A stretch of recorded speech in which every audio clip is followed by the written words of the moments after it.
Hey, it's Freeman here, and welcome back to Freeman's Garage Extra, specifically the Texas to Oklahoma Moving Debacle video series / playlist. Buckle your 1964 federally mandated safety belts because it's about to get buck wild in this video. The 63 AMC Rambler American is getting winched onto a trailer, going to an outdoor storage facility, and it is not going to be easy on the human body to get it into its storage spot. But first, quick recap over the last few videos in this series / playlist of us trying to get this car to roll.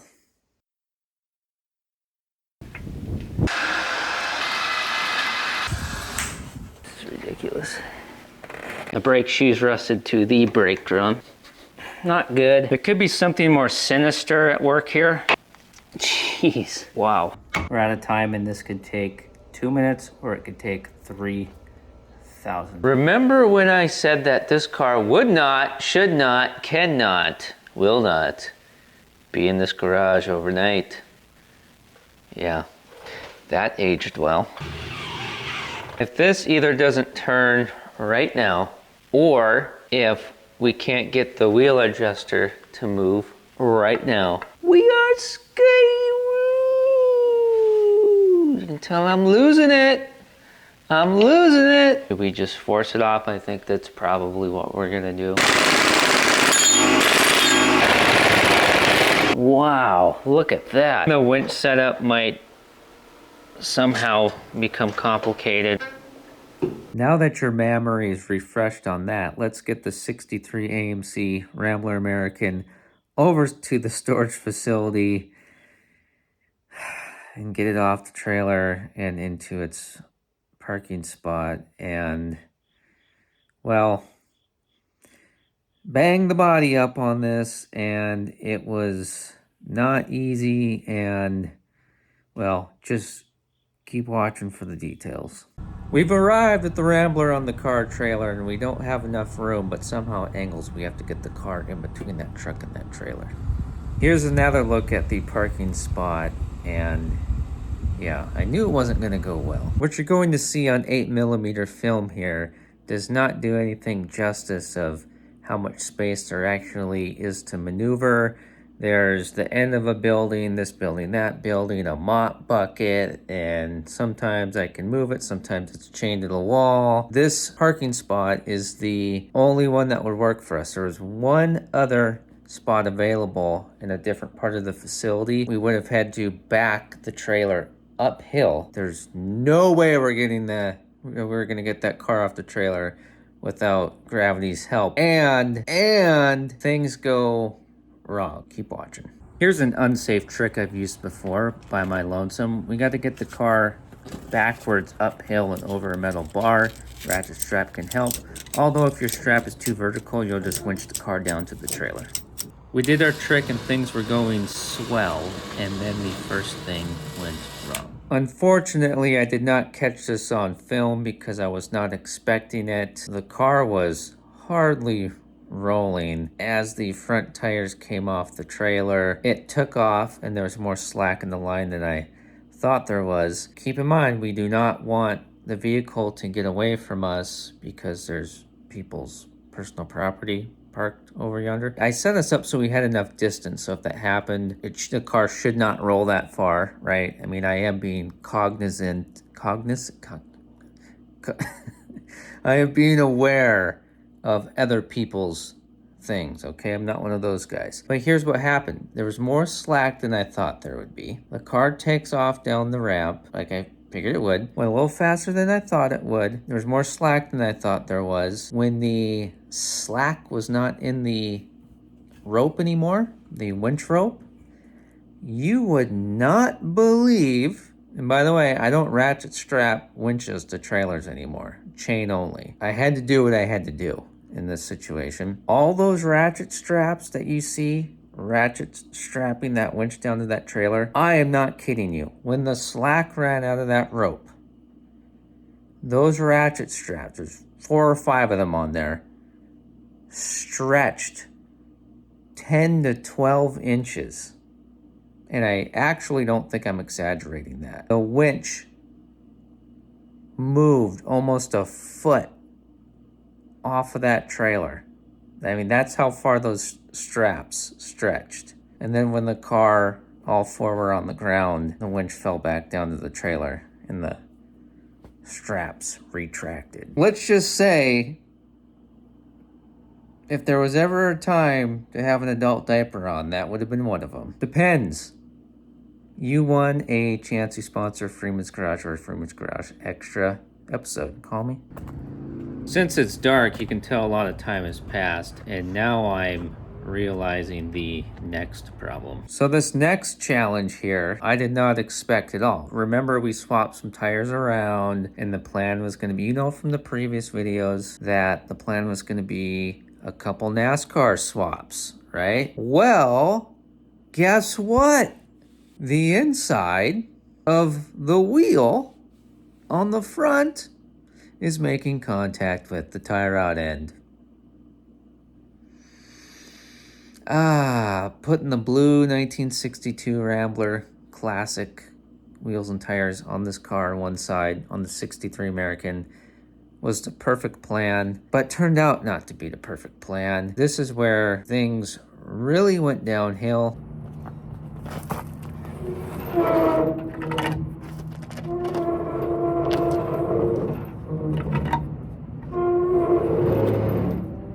Keep in mind, it's the Texas heat, of course, right? Gotta complain about that, but it's true, right? It's real. It does have an effect on the depletion of the fluids. There's not a single person within 1,500 miles that I can call up on the Citizens Band radio to come help yours truly. It's getting so late, it's turning into tomorrow, and we're on the wrong side of the tracks, if you know what I mean, where the rent is cheap. This is the part here where it becomes very clear to me that this is going to take possibly more hours. Something about the fence here is going to come into play in a bit. Just enjoy watching the suffering in some sped up footage.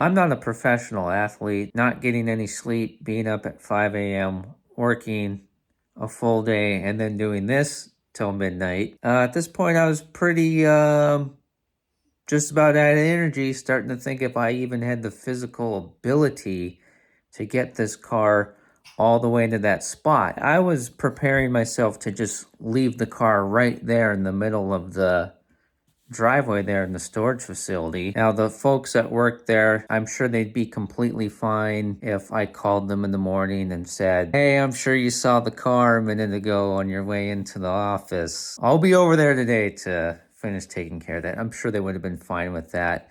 But, you know, we can't quit. We got to finish the job. I'm surprised that I didn't end up just leaving the car there overnight. But so we got it to where we got it. And then, yeah, then we go from here. We're getting close, but if we don't angle this just right and we have to push the car forward and backwards a dozen times, we probably are going to run out of energy.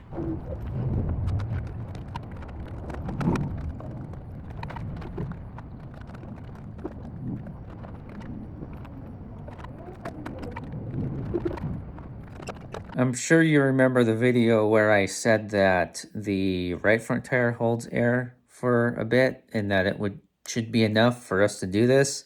And of course it didn't turn out that way, but I did bring this air tank just in case. And guess what? Oh, I guess the valve is broken and all the air leaked out of it.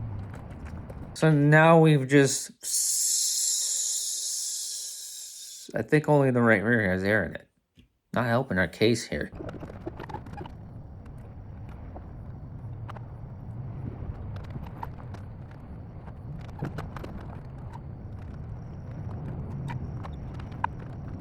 It's been a very long time later, and my legs are jello because, well, I guess I forgot that I have quadriceps. Yeah, I guess I haven't felt those in a while. But here we are, just finish things up, put a block in, wipe the sweat off, fake smile. Mission accomplished, so let's head out of here, but we'll be back very soon during the daylight. I hope you like trains.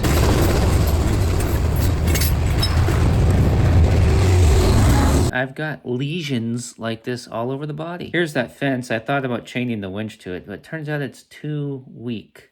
We would have ruined it. All right, Igor, cut the fence clip. Cut! All we gotta do now is knock out this NASCAR tire change, so enjoy.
Okay, so that was another ridiculous display of idiocy, is that a word? And ridiculousness here from Freeman on Freeman's Garage Extra channel. I know, I'm sorry. You're on your own, you got to do it the way you got to do it. You know, it'd be a lot easier if I just chose not to do anything. But this is the kind of stuff I do, so it's how it is. And unfortunately, my kid had to be in a different state at that momento. Could we have used the tow vehicle to push the car into the spot? Yes, we could have, except for the bumpers are about 3 feet difference in height. So at this point in the Freeman's Garage Texas to Oklahoma Moving Debacle video series / playlist, that car, that 63 Rambler American, is going to sit in that spot. It will be revisited in this playlist, but it will sit there for months. I appreciate you following this whole moving series because, believe me, it does come to a happy end and new beginnings. And FYI, check it out, wood stove, life's pretty good. So thanks for subscribing, hitting the arrow button to share everything with family and friends. I really do appreciate you and everything. And the videos are just going to keep coming. And on the regular channel, all of that stuff is going to start kicking off again as well as soon as possible. Things are in the works. Things are looking good. And I appreciate you.